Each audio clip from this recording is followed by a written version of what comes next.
Well, welcome everybody to day 2 of the Democrat shutdown. Let's make absolutely clear what's happening here. Real pain is being inflicted upon the American people because 44 Democrats in the Senate have voted for the third time to reject the completely nonpartisan, completely clean, very simple 24-page continuing resolution that we passed in the House here 2 weeks ago. Now, why did we do that? For a refresher for everyone. We have been working very hard, this leadership team, to get Congress working again. Congress has not done the appropriations process appropriately for many years now, and so we have forced the muscle memory back. Our appropriators have done a great job in bipartisan fashion, by the way, and they've worked very hard and passed 12 separate appropriations bills through the committee as is supposed to be done. We passed 3 of those off the House floor. The Senate did its work. For the first time in years, the Senate passed 3 appropriations bills off the floor. Those bills don't match up exactly. So the way the system works, everybody remembers from civics, is that when the 2 chambers have bills that don't align perfectly, you put together a conference committee. That's been done. All of that work's been done very deliberately, very carefully, and as good stewards of taxpayer resources. The problem is we ran out of time because the end of the fiscal year is September 30th. So we did the logical, simple, good faith thing. Instead of loading up a continuing resolution to keep the lights on, to keep the government open so this process can continue, instead of loading it up with poison pills or gimmicks or tricks, we sent over a very simple continuing resolution that every single Democrat in the Senate has voted for in the past, just to keep the government open for the people, so that we could get to November 21st, 7 weeks, to allow more time for this process to play out. That is what happened. Now, the Democrats did something they've never done before. Chuck Schumer has led them all to vote against it. Everybody's been discussing this for the last few days. Why in the world would Chuck Schumer do a 180-degree turn?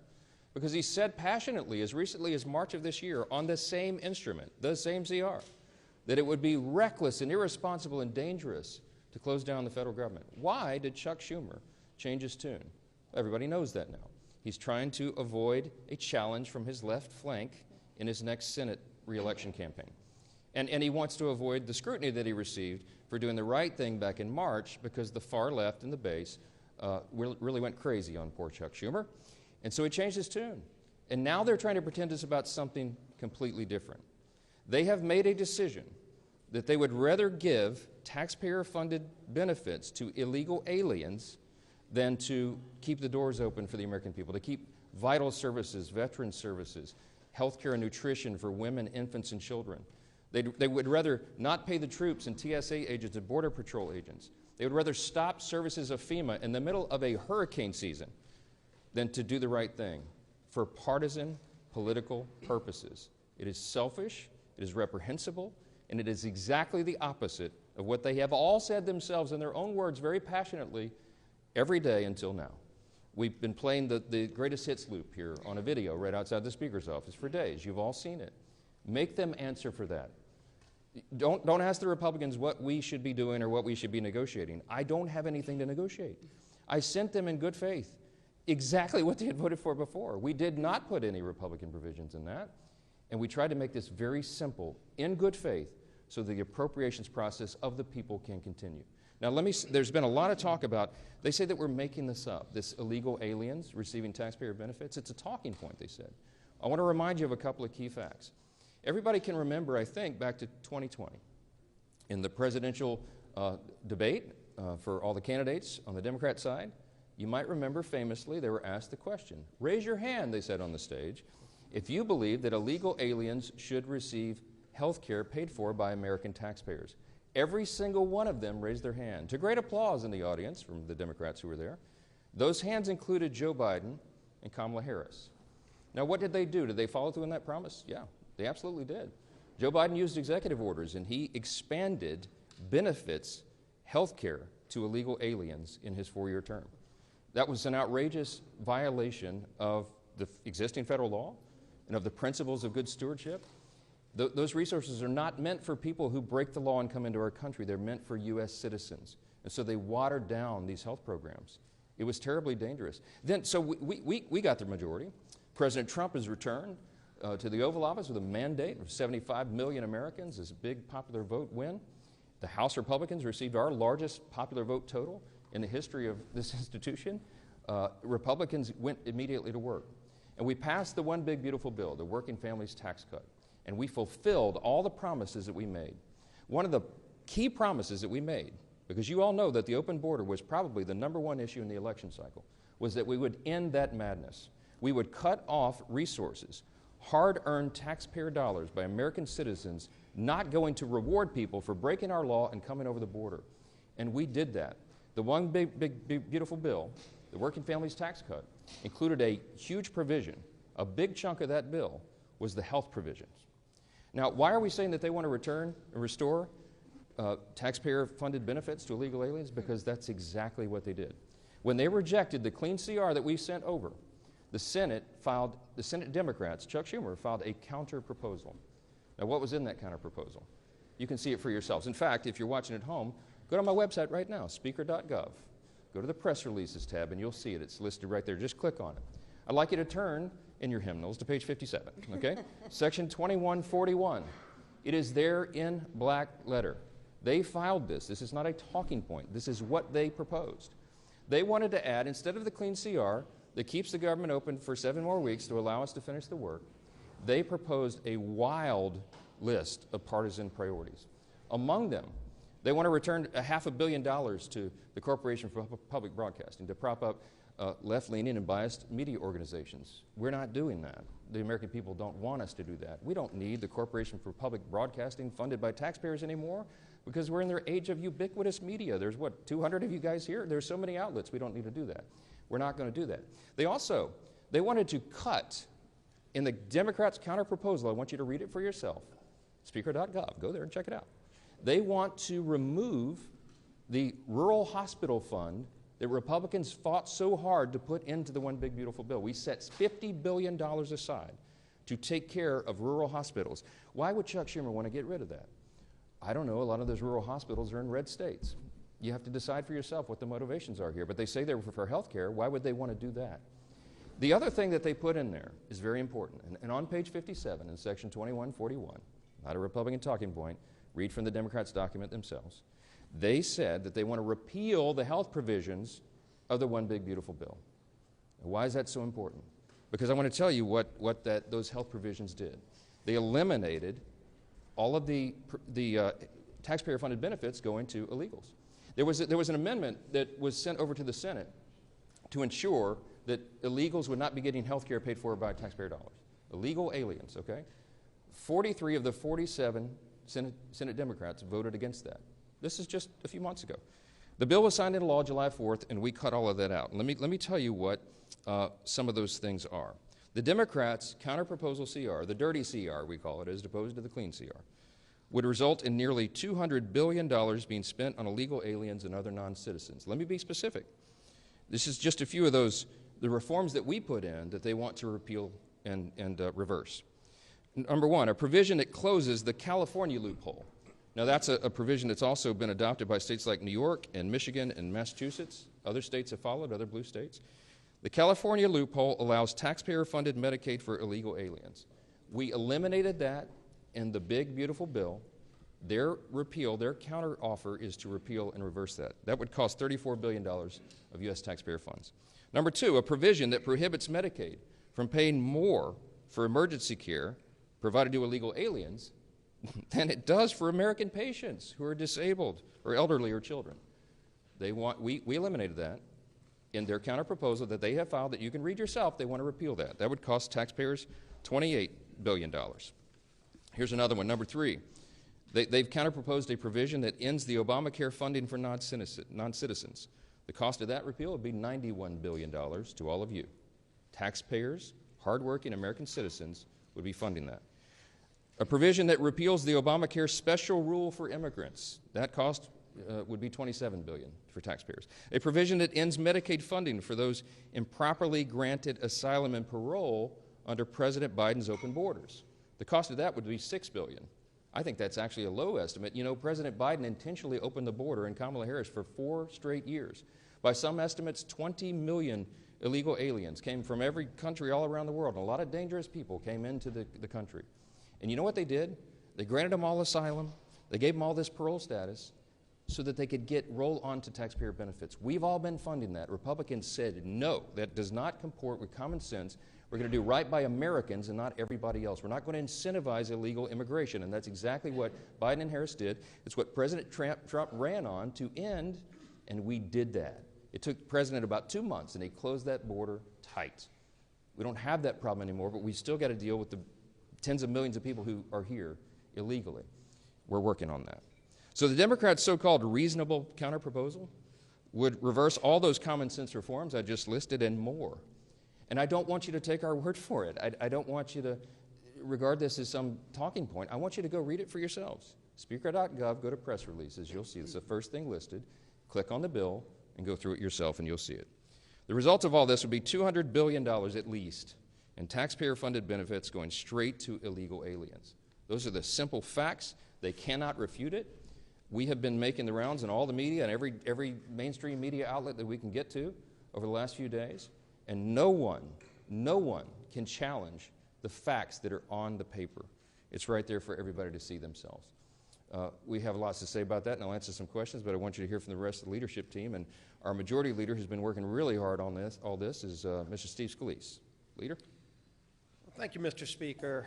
And as we mark day 2 of Chuck Schumer's shutdown, we know that there is a very straightforward way out of this.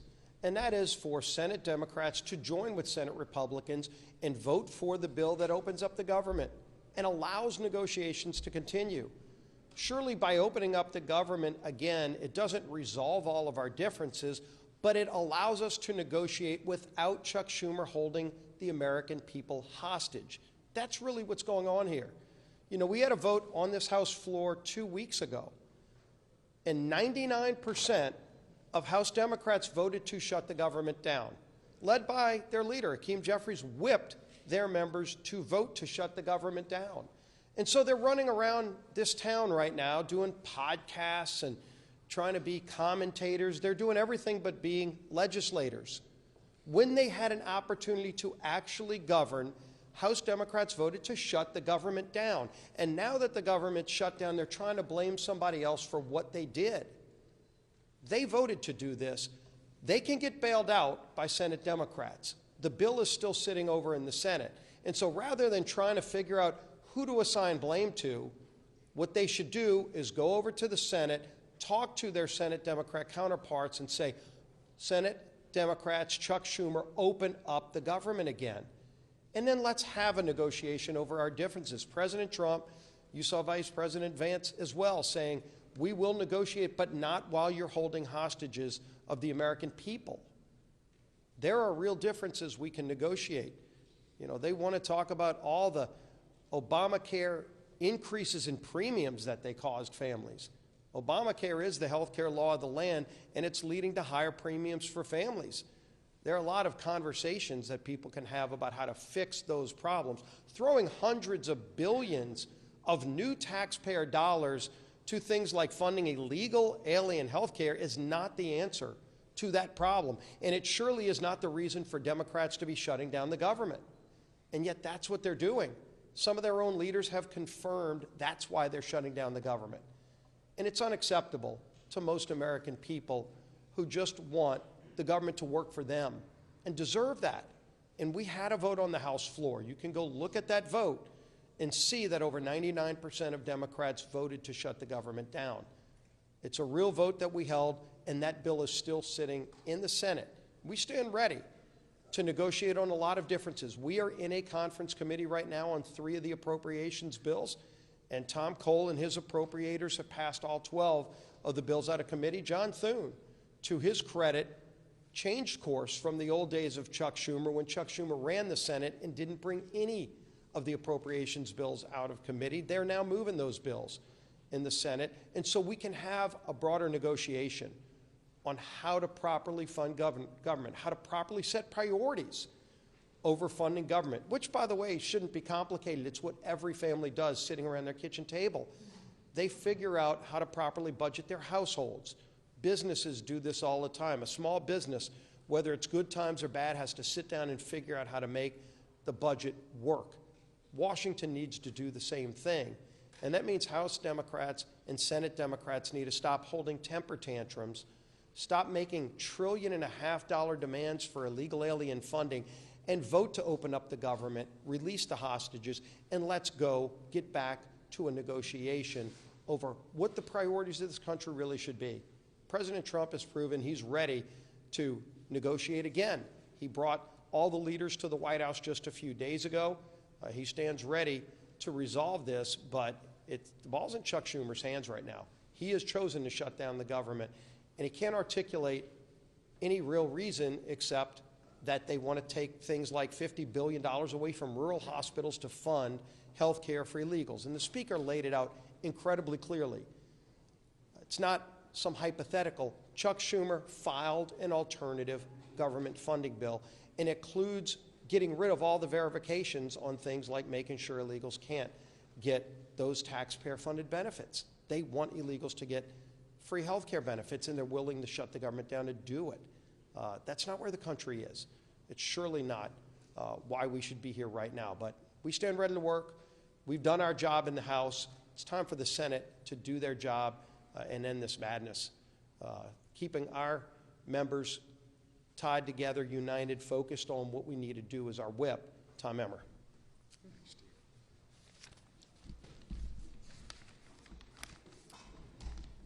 Our men and women in uniform, veterans, air traffic controllers, farmers and ranchers, federal workers and their families, Americans who rely on telehealth and home care services.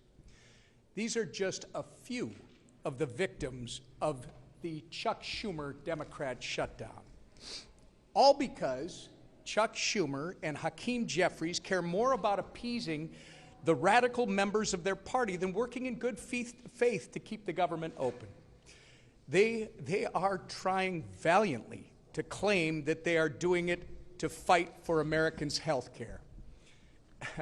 But their $1.5 trillion wish list, which slashes funding for rural health care, as you've heard from both the Speaker and the Majority Leader, while giving taxpayer-funded health care to illegal aliens, tells a much different story. The American people see their political charade for what it is.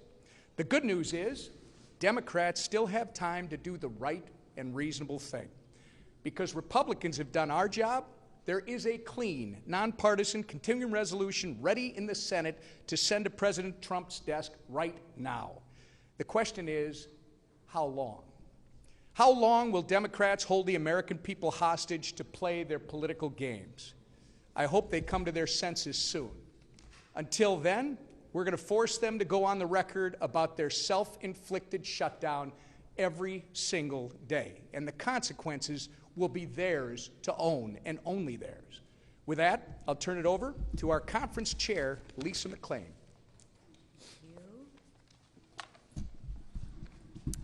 Thank you, and good morning, everybody. Listen, this is really simple. There is a way to open the government today. Pass the clean Republican CR bill that we already passed. I mean, it's really, really simple. That's it. Just pass it, right? Goodness, Democrats have done this 13 times before, right? The same bill, 13 times before. It's really, really simple. So what's the problem now? Ask yourself, what's the problem now? Democrats want to make their most radical followers happy. They're pandering to the radical Democratic arm of their party. And you know what? They want to spend your money to do that. They want to spend your money on government benefits to illegals. Your money. Where does that $1.5 trillion come from? It comes from your pockets. And you're going to give it to illegals. Nobody wants that, except the Democrats. They're going to spend your money on a climate crusade, and they're going to spend your money on radical media outlets. Gang, this is your money. It comes out of your pockets that you work very, very hard for. And more than $1 trillion they want to spend on their radical Democratic goodies. What's more, they want to make you pay for that all while gutting historic investments in rural health care, which is really interesting, right? What's their talking point now? oh, healthcare, right? Then ask them, why would you gut $50 billion if you care so much about healthcare from the rural healthcare, right? Because they don't have any facts. All they have is talking points, right? And they can't remember what they're talking about, right? They're talking out of both sides of their mouth. They want to take $50 billion away from rural healthcare. Gee, I wonder why. And since they didn't get any of those things on a silver platter, they want to throw a fit, a tantrum, and they want to shut the government down. And guess who pays the price for that? Real Americans do. So I ask Democrats, are you okay with this? Are you okay with mothers on WIC unable to get milk for their children? Answer that question, Democrats, because with your no vote, you are voting for mothers on WIC not to be able to feed their children. Are you okay with that? Ask them that when you talk to them, right? And ask the Democrats, are you okay with soldiers wondering how they're going to make ends meet when they aren't getting paid? That's their vote when they vote for the clean CR, when they have a no vote on the clean CR. They are voting, Democrats are voting, to make sure that troops aren't getting paid. Ask them if they're okay with that. And ask them if they're okay with delaying home purchases for families and benefits of veterans, right? Enough. Stop the hijacking of our government. Stop the political games. That's why the leadership team behind me put a clean CR on the table. We didn't play any political games. We didn't add a bunch of our wish lists, a bunch of our pet projects to the CR. No, we said enough with the games. Let's put the exact same CR on the table that the Democrats voted for 13 times. And you know what they said? They said no. So if the Democrats really care about the American people, pass the clean CR, stop hijacking the American people, and stop pandering to the progressive, radical arm of their base. Thank you. Right here, yeah. Does the president have the constitutional authority, just because of a shutdown, to lay off thousands of federal government workers, or withhold funding for congressionally approved projects that are already in the works? Yeah, he does. Okay, this is the way the system works. This is Chuck Schumer's decision is to hand, as I said on a couple interviews yesterday, the keys to the kingdom to the president, right? He has put himself in that situation, and it's completely unnecessary. The president takes no pleasure in this. The president did not want a shutdown. I'm telling you this from my own testimony. I was in the Oval Office. He pleaded with Chuck Schumer and Hakeem Jeffries to do the right thing. Keep the government open. We'll talk about all these other issues later because that's how the process works. But failing that, because they have decided to vote to shut the government down, they have now effectively turned off the legislative branch, the Article 2 branch of, or the Article 1, sorry, the Article 1 branch of our government, and they've turned it over to the executive, okay? So in that situation, when Congress turns off the funding and the funding runs out, it is up to the Commander-in-Chief, the President of the United States, to determine how those resources will be spent. He has that responsibility given to him by the Democrats in the Senate. They can't complain about it, and he doesn't want to do it. But in this scenario, what they have to do is make very difficult decisions. Most of the responsibility falls to Russ Vought. He's the director of the Office of Management and Budget, as you know. Whomever is seated in the chair at OMB during a shutdown has to do the same thing. Russ does this reluctantly. We had a 45-minute telephone conference with him yesterday. He talked to all the House Republicans. He takes no pleasure in this because Russ has to sit down and decide, because he's in charge of that office, which policies, personnel, and which programs are essential and which are not. That is not a fun task, and he is not enjoying that responsibility. And it could end today if the Senate Democrats would come to their senses and do the right thing for the American people. But if they don't, and if they keep the government closed, it's going to get more and more painful because the resources run out and more things have to be reduced and eliminated. Now, when he sits down as the director of OMB, he will obviously have a subjective determination on the priorities. And what do you think he would do? Because what would any OMB director do under any president? They're going to look to see for the administration's priorities first and ensure that those are funded. And so those are some very serious determinations that have to be made. We want to protect hardworking federal workers. And these are people who protect all the rest of us, by the way. We mentioned TSA agents, Border Patrol agents. Our troops, the military, are not being paid, and so they're inflicting hardship on people for no reason. Is it constitutional? Is it lawful? Is it part of our system? Of course it is. It always has been. And the Democrats are the ones who have decided to inflict the pain, not the president. Back row, back row. You all have shared polling showing the American public is on your side. I'm wondering if those layoffs happen in mass, thousands of federal workers are eventually cut from their jobs and programs. Do you worry you're going to sort of lose the support of the public in that scenario? No, I mean, look, the reason that we're talking with you so plainly today is to explain to every single American citizen why this is happening. How in the world could they blame the people here who have done our job and sent over a clean CR to keep the lights on? There is no gimmick.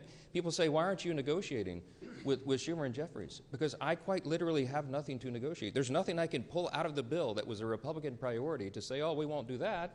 Why don't you guys vote for it now? I don't have anything. I didn't put anything in it to send it over. I'm stunned. I'm stunned that they have decided to shut the government down and hurt people. It is on them 100%. The New York Times poll that was put on the Senate floor yesterday, I think it was, day before, they pointed out to Chuck Schumer, who's from New York, of course, that the New York Times, clearly not a right-leaning organization, publication, has found that 65% of respondents said, please, Democrats, don't shut the government down because you don't get what you want. Many of them remember in New York, of course, what Chuck Schumer and AOC and all the rest. AOC literally said that on the House floor several months back. She said, it's not normal to shut the government down just because you don't get what you want. Well, what changed? What changed? It's on them and not us. Yes, ma'am. Yeah. We've learned that the Senate obviously may take up your bill again, but if it fails, we've been told it's possible senators could go home for the weekend. They won't hold any votes until Monday. Do you think the Senate needs to stay? Of course they do. Of course they do. And the House is coming back next week, hoping that they will be sending us something to work on, that we can get back to work and do the people's business. They're anxious to come back, but the Senate Democrats, 44 of them, all the pressure should be on the 44 Democrats who were dug in to try to pander to the far left corner of their base. That's what this is. How important is it to appeal to the radical left of your base and hurt Americans? Because if they drag this on through the weekend, more and more people will be hurt. I want you to think about, I come from a big military district, okay? Louisiana's 4th Congressional District is home to Barksdale Air Force Base and the command of Global Strike. The Global Strike Command is in my district. In the south part of my district, we have Fort Polk and the Joint Readiness Training Center. I have lots of active duty military and lots of veterans. I want you to think about the young airman or the young soldier who's deployed right now, defending our freedom and all of us in America's interest. And they've left, I think of this one particular family. This gentleman is deployed. He's got a young wife at home, and they have 3 small children under the age of 6. She's not going to get a paycheck as long as Chuck Schumer is playing political games up here. They don't have a big, I know this family well, they don't have a large tranche of savings, okay? This is going to be a serious hardship. She won't be able to make the car note. She won't be able to maybe pay for groceries for the kids because Chuck Schumer is up here playing games to pander to the far left of his space. It's outrageous. Real people are getting hurt. Veterans are not getting health care services. We have suicide prevention programs, okay, that will not be funded because of this. This is not a game. FEMA services, if your flood insurance lapsed right now and you need to renew it, you can't do that right now. We have hurricanes off the coast of the United States right now. If you buy a home and flood insurance is required, which is in so many places around the country, you can't close on your home right now because Chuck Schumer and 43 friends in the Democrat friends in the Senate are making a game out of this. It is ridiculous. It is irresponsible and dangerous. We'll come in at any hour, at any day to get the job done, but they won't. Yes? Senator Chuck Grassley has said there could be $27 billion of ACA subsidies fraud. I know congressional Republicans have been looking at this issue of the Obamacare tax subsidies with those estimates. Do you have any concerns about that? And also, Susan B. Anthony, Pro-Life America, and 88 total pro-life organizations have said they are concerned that the Hyde Amendment is being averted with those Obamacare subsidies and that people are getting elective abortions through that program. So are conservatives concerned about this? Conservatives are very concerned about the subsidies. Not only that, but they're subsidizing not American citizens, they're subsidizing insurance companies with that, which has driven premiums up. It's got lots of problems, okay? I was in the Oval Office with the President, with Leader Thune, Leader Jeffries, and Leader Schumer a few days ago. And Leader Thune rightfully said to Chuck Schumer, that is a red herring in this, and you all know it. That is the subsidies that you're referring to don't expire until December 31st.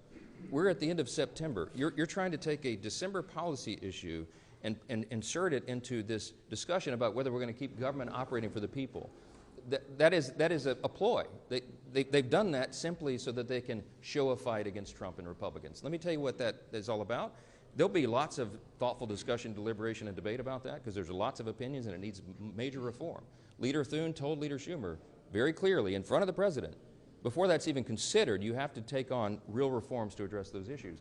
And they demonstrated right there in front of the President. He saw it for himself. That's not a simple issue. That's going to take weeks to deliberate and discuss and debate. But that's the beauty of the process. We have 3 months to do that. That is not an issue for today. The only issue is whether they're going to vote to keep the government operating for the people. Clear, plain and simple. Yes, sir. Mr. Speaker? Democrats want to not only have health insurance for illegals, but some of your Democratic colleagues over in the Senate are also talking about DEI programs that Democrats want to bring back. Can you elaborate on that? Yes, there's all sorts of. Remember, we sent over a 24-page clean CR. They sent over this thing that you'll have to see on my website to believe it yourself. But it's all chock full of all sorts of crazy things that they want to restore, and DEI has always been one of their big priorities. They want to spend $1.5 trillion new dollars of spending is what they're demanding to keep the lights on around here. It's absurd, and they should know it. They're all wrapped around the axle about these woke progressive programs being ended, but that's what the election was about. That woke progressive stuff is what the American people rejected. Some of our Democrat colleagues here are doubling, tripling down on it. Good luck with that. Good luck with that for the midterm election.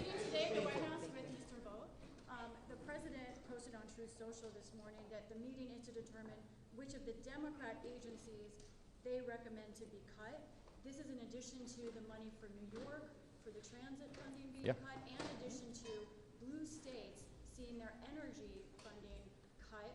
Two questions on this. I mean, do you think this is political targeting? Is that appropriate? And then in addition, HUD had on its agency webpage blaming radical Democrats for this. Is that an appropriate use of taxpayer money being overtly political? It's something we haven't seen before. I think what the HUD website says is the objective truth that we're telling you right now. There are 44 Democrats in the Senate, and by the way, every Democrat in the House except one who voted to shut the government down. They are the ones that made that decision. The White House and the executive branch take no pleasure in this. But when they are tasked with determining what their priorities are, obviously they're going to follow their principles and priorities and not the other team. That's the results of an election that everybody voted in, the popular election and electoral college. I am. And that's why I'm pleading with the entire country to call your senators, your Democrat senators, the 44 people who want to shut the government down. You should call them right now and tell them to get here and get to work and open the country up for the people. So many of you asked me this morning about sombreros and memes and why Hakeem Jeffries is all alarmed by that. But look, these are games. These are sideshows. People are getting caught up in battles over social media memes. We've got to keep this is not a game. We've got to keep the government open for the people. I don't know why this is so complicated. And to my friend Hakeem, who I was asked about, man, just ignore it. I mean, Gavin Newsom was trolling me last night. He painted me like a minion. He painted me yellow with big glasses and overalls. And I thought it was hilarious. You don't respond to it. For all my friends, R's and D's, don't respond to it. Get to work, do the people's business, and let's get on with it. Thank y'all so much.